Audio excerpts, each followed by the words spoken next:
fulfillment or blah, blah, blah. And she's just like, yes, I agree. Now, I'm going to prescribe you Prozac. Just like, amazing, because I felt like, but I mean, that was the first time, so it ever got a name, got, so before it was just these feelings that you have that overwhelm you, but you don't have any way of dealing with them because it's never been diagnosed. And actually that moment when the doctor said you've got depression, obviously on the one hand it's like, this sucks, this is pretty lame, but on the other hand it's really empowering because all of a sudden you've got a name for it and you know what it is, and then you can have a process of tackling it, regardless of whether like modern society is what like drives people towards that. I mean, we're not going to change that, are we? So then, I found even as a kid, I can only look back now and realise that I had problems growing up, and I guess I got labelled by people around me, and I accepted it, and I kind of probably played up to it a little bit that I was just a moody, angry kid, and that went on and on and on. So when I'd have a flare up, it was just an angry Nick. But there was so much more to it than just that, and it wasn't until I started seeing someone, and they're like, no, you're not just. There are much bigger problems here than you just being a moody teenager in your 40s still. So I think once you've actually had it, you can recognise what it is, and you can retrospectively look back. And I mean, I'm trying to think of, because I think the word definitely in my youth periods were like going to.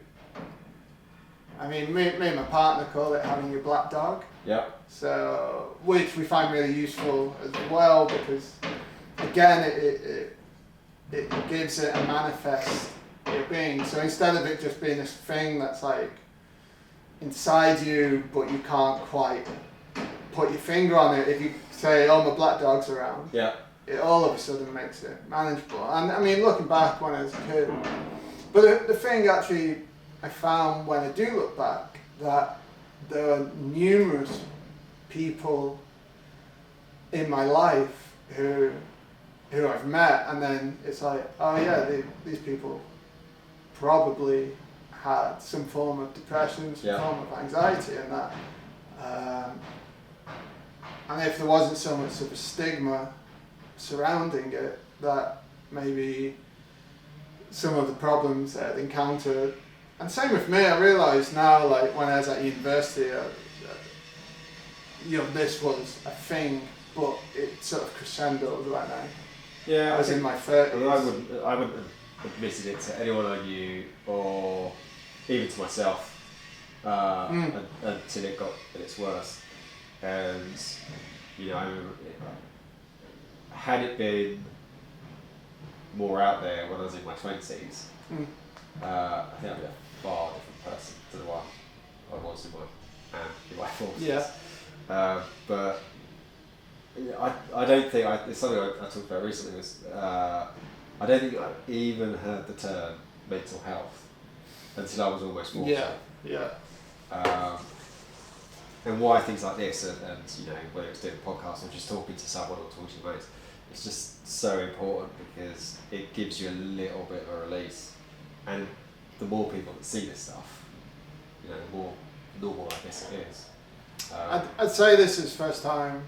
I mean, this is quite a big thing for me because really, I really appreciate you doing it. There's only really my partner who I really talk to about this.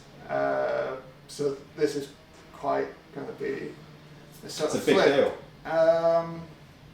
I mean, we were talking about that before. We're actually, like when it does flare up and it gets bad, and I mean, it is a really weird thing because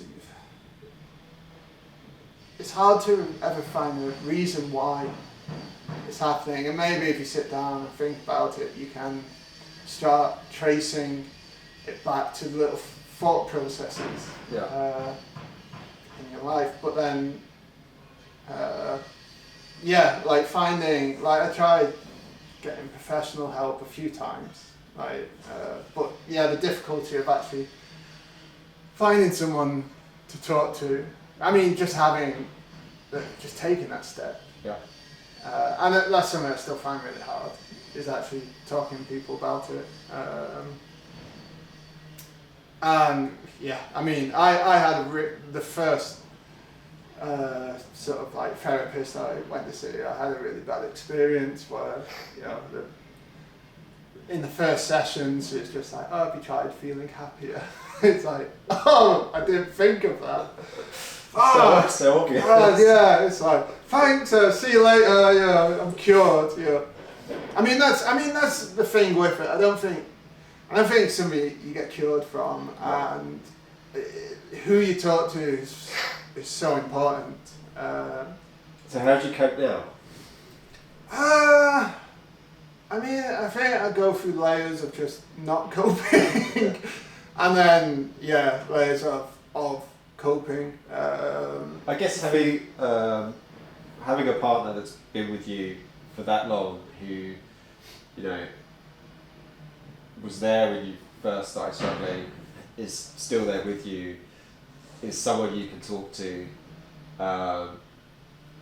is so important. Yeah. You know, whereas I can only imagine, you know, I ran away and isolated myself, so I kind of sought out solitude.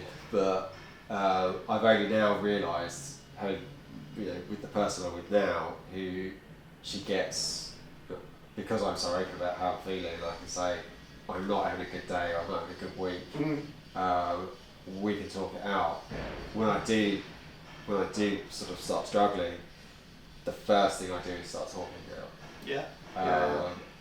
Whereas before it was, I can deal with this on my own. I can get through this. I don't need to talk to anyone, and that was probably the worst thing I could have done. Yeah, definitely.